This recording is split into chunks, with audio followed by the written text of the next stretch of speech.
Oke, assalamualaikum warahmatullahi wabarakatuh. Jadi di video saya kali ini saya akan mempresentasikan hasil kerja saya. Sistem informasi akuntansi. Bab 1. Gambaran umum sistem informasi akuntansi. Akuntansi sebagai sistem informasi dan perkembangannya. Akuntansi adalah bahasa bisnis. Setiap orang menggunakannya sebagai bahasa komunikasi saat berbisnis, seperti saat terjadi pertukaran barang dengan sejumlah uang dalam akuntansi dapat diistilahkan sebagai menjual atau membeli. Istilah akuntansi lainnya misalnya biaya harga pokok, barang jual, laba atau rugi, dan lain-lain. Secara tradisional, dulu akuntansi didefinisikan sebagai seni bagaimana mencatat, mengelompokkan, meringkas, dan melaporkan transaksi, peristiwa bisnis, dan sistem akuntansi merupakan integrasi dari prosedur-prosedurnya. Beberapa faktor yang berasal dari internal atau eksternal perusahaan. Faktor internal diantaranya disebabkan oleh pengetahuan SDM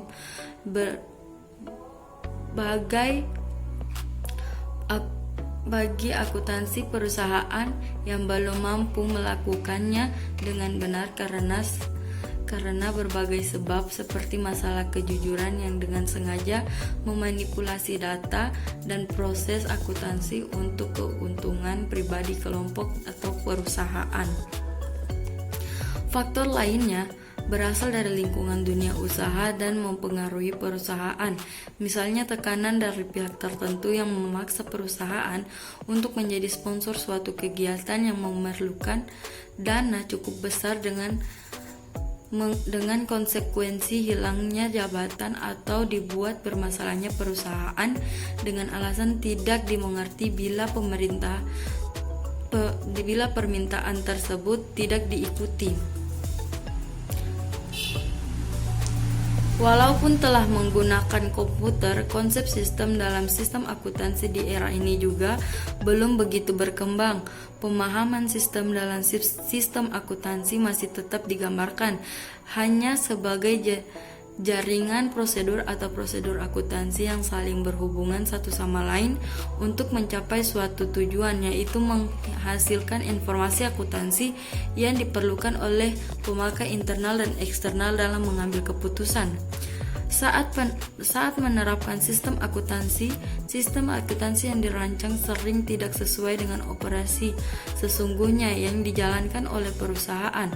Perbedaan yang terjadi antara sistem akuntansi yang dirancang dengan kejadian sesungguhnya dalam operasi perusahaan sehari-hari sering dipecahkan melalui kebijakan manajemen secara parsial tanpa dilakukan penyempurnaan terhadap rancangan sistem akuntansi yang ada secara keseluruhan, sehingga lama-kelamaan sistem akuntansi yang diterapkan untuk membantu operasi perusahaan sering sangat jauh sekali berbeda dengan rancangan sebelumnya. Pada tahun 1966, konsep akuntansi sebagai sistem informasi mulai digunakan oleh badan berwenang di Amerika Serikat atau American Accounting Association atau A3 dalam teori akuntansi berjudul A Statement of Basic Accounting Theory yang menyatakan bahwa akuntansi pada dasarnya merupakan sistem informasi. Sistem informasi akuntansi dan organisasi perusahaan. Akuntansi pada dasarnya merupakan sistem informasi. Yang membedakan akuntansi sebagai sistem informasi dengan sistem informasi perusahaan lainnya adalah sistem informasi akuntansi atau disebut juga sebagai sistem informasi akuntansi hanya berkaitan dengan fungsi akuntansi dalam mengelola data tentang aktivitas organisasi perusahaan yang memiliki nilai ekonomi. Ada 3 fungsi atau peranan SIA yang digunakan untuk mencapai tujuan utama di atas. Ketiga fungsi tersebut sangat erat hubungannya satu sama lain sehingga harus secara bersamaan. Ketiga peran atau fungsi tersebut adalah yang mendukung aktivitas perusahaan sehari-hari. Yang pertama, transaksi merupakan peristiwa terjadinya aktivitas bisnis yang dilakukan suatu perusahaan. Ada dua macam transaksi, yaitu transaksi akuntansi dan yang kedua transaksi non-akuntansi. Sama halnya dengan sistem pengolahan transaksi atau SPT, pemakaian dari output SPT bervariasi mulai dari manajer dan karyawan perusahaan sampai dengan berbagai pihak eksternal perusahaan. Pihak-pihak eksternal dan dokumen atau output laporan atau informasi yang dihasilkan diantaranya yang pertama, konsumen yang menerima faktur penjualan, yang kedua, pemasok atau supplier yang menerima order pembelian, yang ketiga, karyawan yang menerima cek pembayaran, dan yang keempat, bank atau berdasarkan permintaan menerima laporan keuangan. Mendukung proses pengambilan keputusan, tujuan yang sama. Pentingnya dari SIA adalah untuk memberikan informasi yang diperlukan dalam proses pengambilan keputusan. Informasi yang tidak dapat diperoleh dari SIA tapi diperlukan dalam proses pengambilan keputusan biasanya berupa informasi kuantitatif yang tidak bersifat uang dan data kualitatif. Membantu pengelolaan perusahaan dalam memenuhi tanggung jawabnya kepada pihak eksternal. Setiap perusahaan harus memenuhi tanggung jawab hukum. Salah satunya tanggung jawab penting adalah keharusan memberi informasi kepada pemakai yang berada di luar perusahaan atau stakeholder yang meliputi pemasok, pelanggan, pemegang saham, kreditor, investor besar, serikat pekerja, analisis keuangan, asosiasi industri atau bahkan publik secara umum. Adapun peran SIA untuk memenuhi tujuannya di atas meliputi yang pertama, mengumpulkan dan memasukkan data ke dalam SIA. Saat pengumpulan data, ada beberapa cara yang dilakukan. Yang pertama, melalui formulir yang telah disiapkan. Yang kedua, melalui terminal. Yang kedua, melalui terminal. Ada beberapa jenis terminal dilihat dari lokasinya, seperti terminal yang ada di dalam perusahaan. Yang kedua, terminal yang di luar perusahaan. Dan yang ketiga, terminal yang ada di luar perusahaan dan dihubungkan ke dalam perusahaan.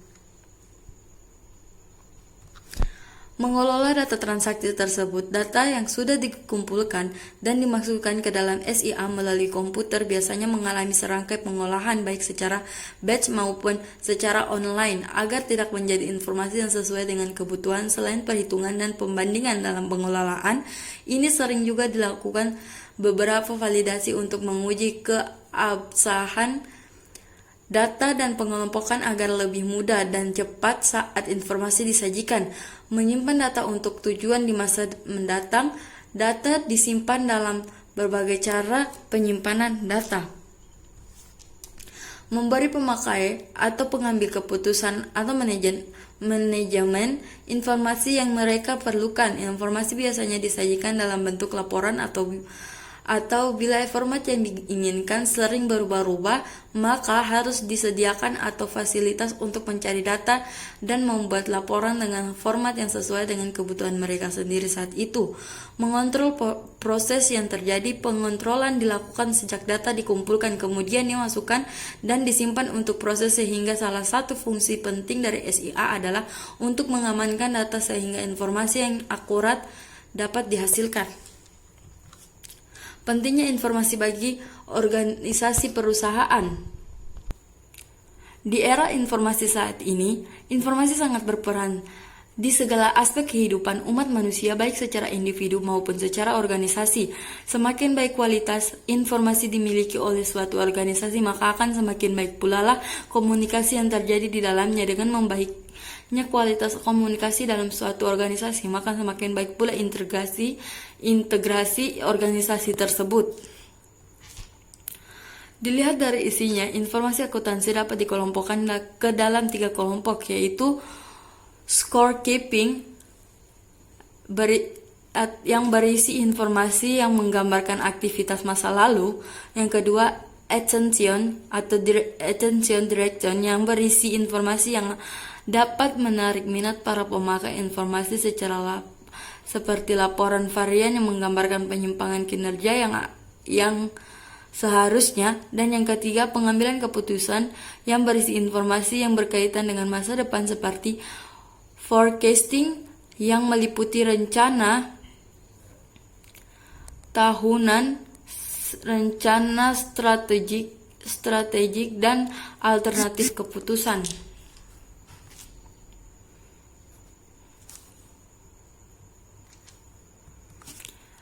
Dilihat dari kualitasnya, maka secara umum informasi akuntansi memiliki 4 dimensi kualitas informasi, yaitu akurat, relevan, tepat waktu, dan lengkap. Dimensi tersebut dapat diperluas menjadi efektivitas, efisiensi, konfidensial, integritas, ketersediaan, kepatuhan, dan kebenaran. Pemakai eksternal adalah sebuah pihak yang terkait dengan perusahaan sehingga tergantung kepada informasi akuntansi yang dihasilkan oleh sistem informasi akuntansi perusahaan. Informasi tersebut bervariasi dalam jenis yang berikut ini. Yang pertama pemasok, yang kedua pelanggan, yang ketiga pemegang saham, yang keempat badan pemerintah, yang kelima serikat pekerja, yang keenam investor besar, kreditur, dan pemakai eksternal lainnya. Pemakai internal meliputi manajer di berbagai tingkatan dan bagian dengan fokus pada manajer operasional. Informasi akuntansi yang disajikan terhadap pemakai internal sangat tergantung kepada tingkat manajemen dan bagian di mana manajer tersebut bekerja. Hubungan sistem informasi akuntansi dan sistem informasi manajemen. Organisasi perusahaan tidak hanya membutuhkan informasi akuntansi, tetapi juga membutuhkan informasi non-akuntansi atau sistem informasi manajemen. Integrasi dari sistem pengelolaan transaksi disebut sebagai SIA, dan SIM merupakan perluasan dari SIA.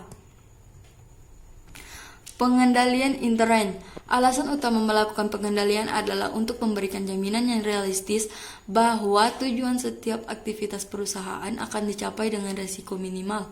Manajemen bertanggung jawab untuk melaksanakan pengendalian terhadap seluruh aktivitas perusahaan. Enterprise Resource Planning atau ERP adalah software paket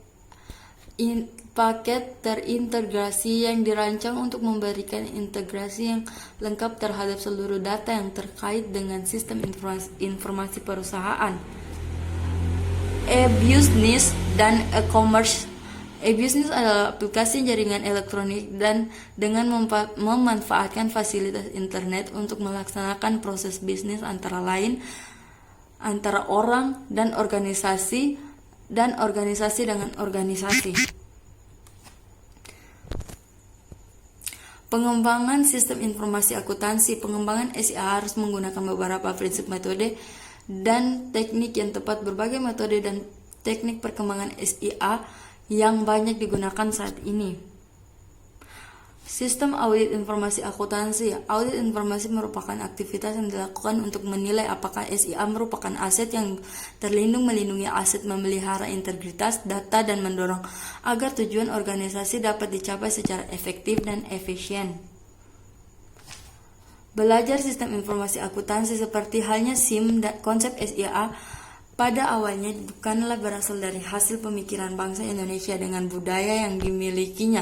Konsep ini berasal dari ilmu barat yang seringkali memiliki budaya yang berbeda dengan budaya Indonesia, karena orang barat menyukai hal-hal yang terstruktur, maka mempelajari SIA pun harus dilakukan secara terstruktur. Bab 3. Konsep dasar informasi dan sistem informasi. 3.1 Data. Data adalah fakta atau apapun yang dapat digunakan sebagai input dalam menghasilkan informasi.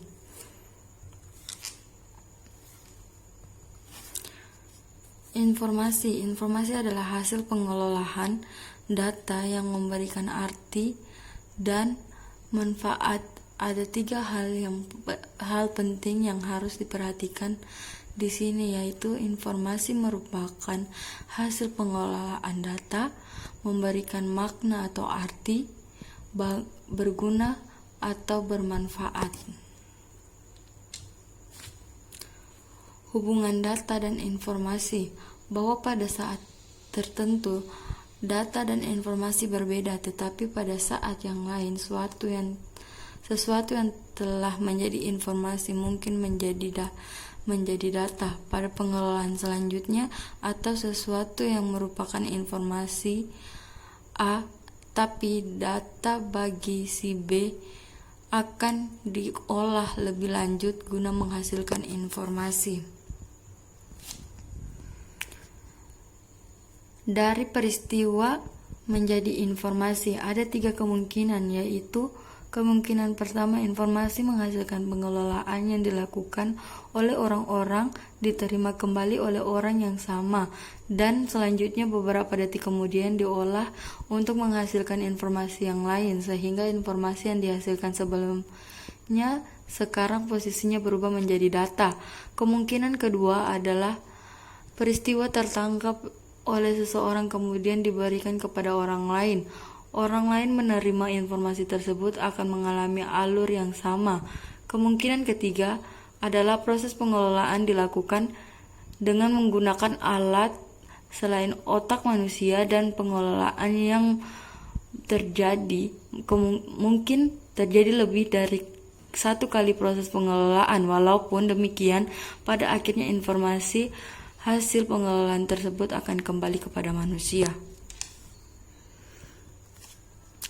Fakta dan persepsi. Banyak fakta-fakta yang mempengaruhi makna dan arti suatu data, akan tetapi faktor utama yang mempengaruhi setiap data yang diterima adalah persepsi seseorang terhadap data tersebut.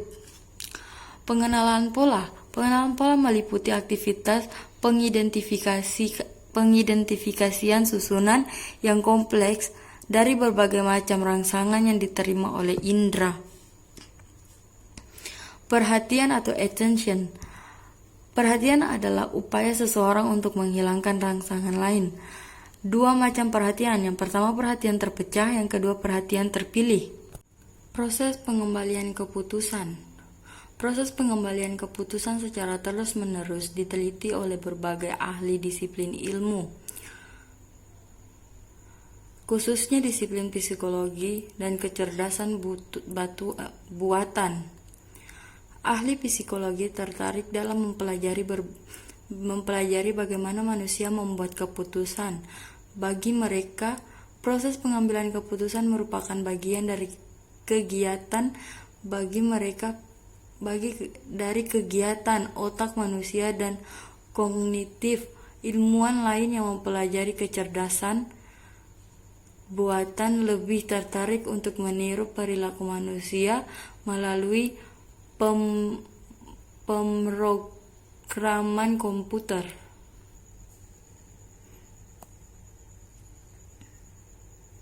Model Simon, 3 tahap proses pengembalian keputusan manusia.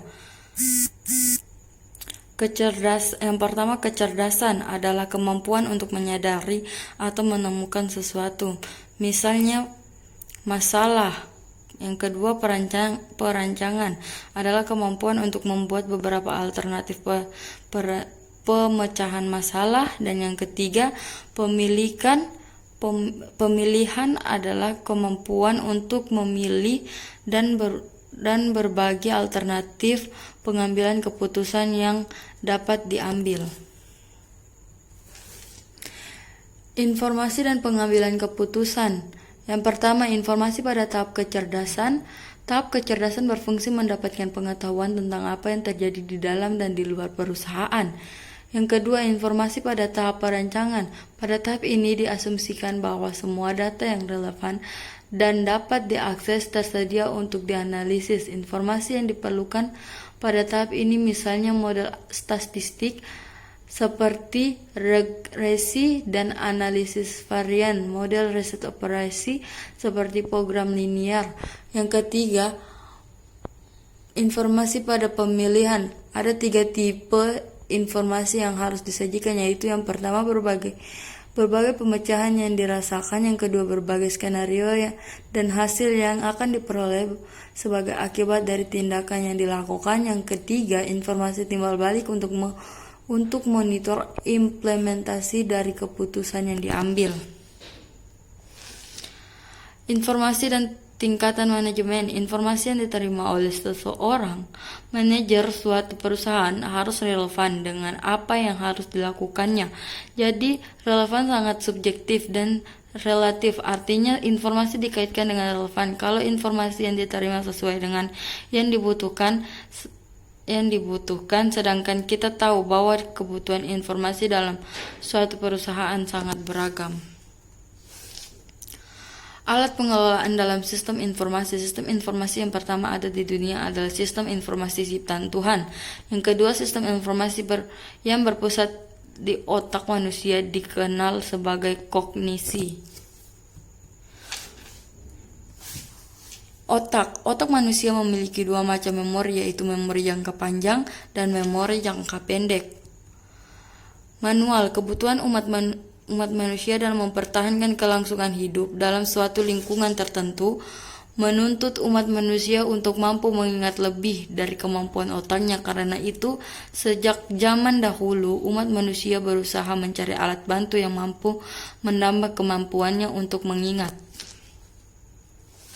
Mekanik memberikan hasil pengelolaan yang lebih cepat, lebih rapi, dan sama atau standar. Elektrik, peralatan mekanik dan elektrik adalah masalah tenaga pergerakan. Peralatan mekanik digerakkan oleh manusia, sedangkan peralatan elektrik digerakkan oleh listrik. Elektronik memberikan kecepatan dan efisiensi pengolahan. Peralatan ini bekerja jauh lebih cepat dan efisien dibandingkan dengan peralatan elektrik. Pengolahan data yang menggunakan peralatan elektronik dikenal dengan electronic data processing. Komponen sistem informasi berbagai komputer. Komponen sistem informasi berbasis komputer adalah hardware, software, brainware, prosedur, database, dan jaringan komunikasi. Komponen sistem informasi sebagai berikut. Yang pertama, perangkat keras. Yang kedua, perangkat lunak. Yang ketiga, manusia. Yang keempat, prosedur. Yang kelima, basis data. Yang keenam, jaringan komunikasi, salah satu pengelompokan lainnya. Yang pertama, data. Yang kedua, orang-orang. Yang ketiga, aktivitas. Yang keempat, jaringan. Yang kelima, teknologi. Sistem informasi dan organisasi. Komponen lainnya berdasarkan konsep organisasi adalah tempat kerja, budaya, kekayaan, dan pengaruh. Tempat kerja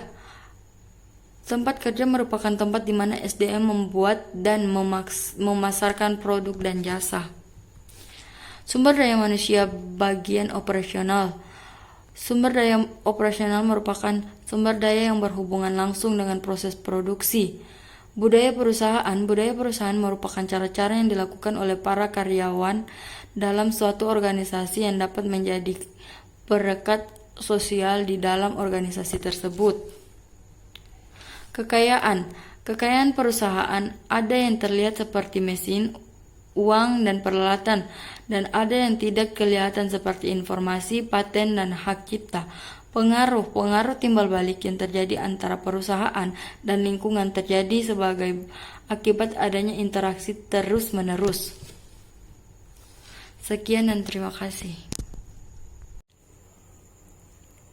Bab 2. Konsep dasar sistem. 2.1. Sistem. Sistem adalah kumpulan atau grup dari subsistem atau bagian komponen apapun, baik fisik ataupun non-fisik, yang saling berhubungan satu sama lain dan bekerja sama secara harmonis untuk mencapai satu tujuan tertentu. Tujuan sistem merupakan target atau sasaran akhir yang ingin dicapai oleh suatu sistem. Batas Batas sistem merupakan garis abstraksi yang memisahkan antara sistem dan lingkungannya. Subsistem. Subsistem merupakan komponen atau bagian dari suatu sistem. Subsistem ini bisa fisik ataupun abstrak. Hubungan dan hierarki sistem. Hubungan sistem adalah hubungan yang terjadi antara subsistem dengan subsistem lainnya yang setingkat atau antara subsistem dengan sistem yang lebih besar.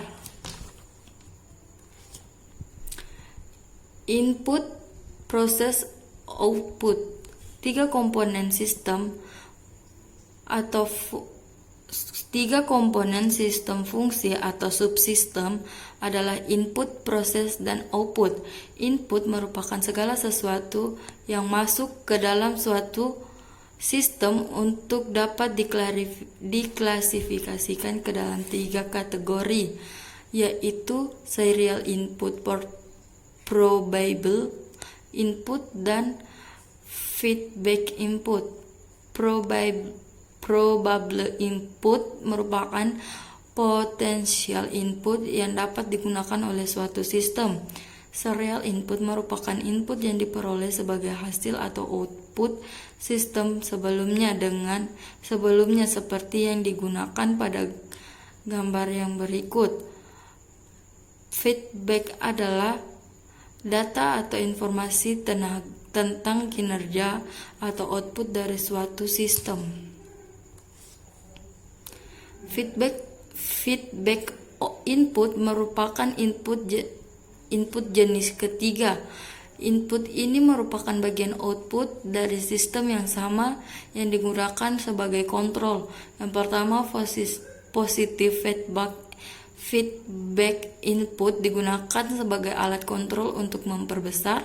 Negatif feedback input digunakan sebagai alat kontrol untuk memperkecil. Pengendalian meliputi monitoring atau pengawasan dan pengevaluasian untuk menentukan apakah sistem bekerja menuju pencapaian tujuan yang telah digunakan. Proses merupakan perubahan dari input atau output. Output merupakan hasil dari suatu proses yang merupakan tujuan dari keberadaan sistem. Output dapat diklasifikasikan menjadi tiga macam, yaitu output yang langsung diberikan kepada konsumen untuk dikonsumsi. Yang kedua, output suatu sistem yang dikonsumsi oleh subsistem yang lain dalam sistem yang sama dalam suatu siklus produksi. Yang ketiga, output yang merupakan bagian dari output secara keseluruhan yang dapat dikonsumsi oleh sistem yang lain atau oleh sistem yang bersangkutan tetapi menjadi tidak berguna kalau dibuang ke lingkungan. Lingkungan sistem. Lingkungan sistem adalah faktor-faktor di luar sistem yang mempengaruhi sistem. Dua lingkungan sistem, internal dan eksternal. Lingkungan eksternal adalah lingkungan yang berada di luar sistem. Lingkungan internal adalah lingkungan yang berada di dalam suatu sistem. Sistem terbuka dan tertutup. Sistem terbuka bila aktivitas dalam sistem tersebut dipengaruhi oleh lingkungannya. Sistem tertutup bila aktivitas dalam sistem tersebut tidak mempengaruhi oleh perubahan yang terjadi di lingkungannya. Sistem buatan manusia dan Tuhan atau Allah. Pembuatan sistem bisa Tuhan atau sistem alamiah. Bisa juga manusia. Kita adalah sistem yang ada secara alamiah. Demikian pula dengan pohon-pohon yang ada di sekitar kita. Dengan mobil merupakan sistem buatan manusia. Perusahaan dan perguruan tinggi merupakan contoh lain dari sistem buatan manusia. Sistem berjalan dan konseptual. Sistem berjalan adalah sistem yang saat ini sedang digunakan. Sistem konseptual adalah sistem yang menjadi harapan atau masih di atas kertas. Sistem sederhana dan kompleks. Sistem sederhana adalah sistem yang memiliki sedikit tingkatan dan subsistem. Sistem kompleks adalah sistem yang memiliki banyak tingkatan dan subsistem.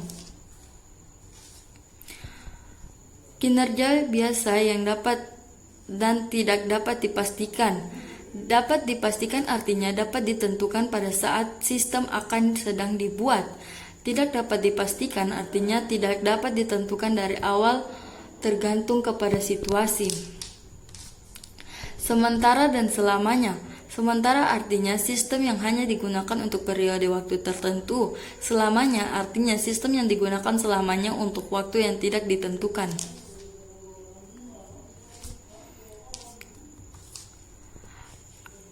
Ada secara fisik dan abstrak atau non-fisik. Ada secara fisik artinya di sini dapat diraba. Abstrak artinya di sini tidak dapat diraba. Sistem, subsistem, dan suprasistem. Subsistem adalah sistem yang lebih kecil dalam sebuah sistem. Sistem kompleks adalah sistem yang memiliki banyak tingkatan dan subsistem. Supersistem adalah sistem yang lebih besar. Bisa beradaptasi dan tidak bisa beradaptasi. Bisa beradaptasi artinya bisa menyesuaikan diri terhadap perubahan lingkungan.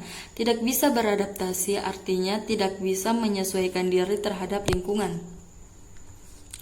Model dan modeling system adalah penjelasan tentang suatu entitas, proses, atribut, atau hubungan antara mereka yang menggambarkan dalam suatu model, dan proses pembuatan model tersebut disebut sebagai modeling. Jenis-jenis model. Model fisik, penggambaran entitas dalam bentuk 3 dimensi. Model naratif, penggambaran entitas dalam bentuk lisan atau tulisan model. Model grafik, penggambaran suatu entitas dalam bentuk simbol garis atau bentuk lainnya. Model matematika, penggambaran suatu entitas dalam bentuk persamaan atau formulir matematik. Manfaat model. Manfaat model adalah yang pertama, mempermudah pengertian. Dengan model, masalah yang kompleks bisa menjadi lebih sederhana. Mempermudah komunikasi. Dengan model, komunikasi tidak hanya menggunakan mulut dan telinga, tapi juga menggunakan mata. Memperkirakan masa depan. Dengan model atau model statik dapat disimpulkan perkiraan masa depan yang akan terjadi. Bahasa sistem. Bahasa merupakan alat untuk berkomunikasi. Bahasa ini terbentuk dari simbol-simbol yang dipakai bersama. Bahasa sistem merupakan alat untuk berkomunikasi tentang sistem.